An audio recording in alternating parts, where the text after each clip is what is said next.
Hello सांग मैंने जय जगन्नाथ। मुझे ये शागर गोटे बड़ा बनवाक जाऊँगी।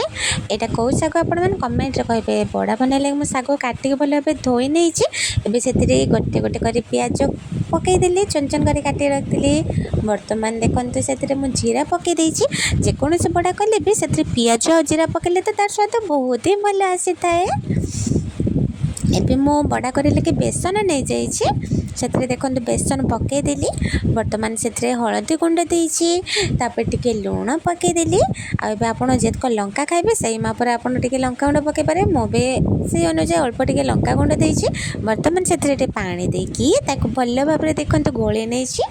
कड़ाई गरम हो जाइए। बर्तमान से तेल देदेली। तेलटा गरम हो से देखो गोटे बड़ा पकईली जेहेतु बड़ा तैयार करेंगे से हिसाब से गोटे गोटे गोटे करके सबू जाक देखते पकईदेली। कड़े जाक भर्ती करदे। बर्तमान बड़ा गोटे साइड हो जाइए भल भाव धीरे धीरे कर लौट ना भांगी ना गोटे गोटे कर सब लौटेदेली। एवं देखते बड़ा रेडी होगा। एवं मुझे प्लेट को काढ़ीदेली बहुत सुंदर देखा। जय जगन्नाथ।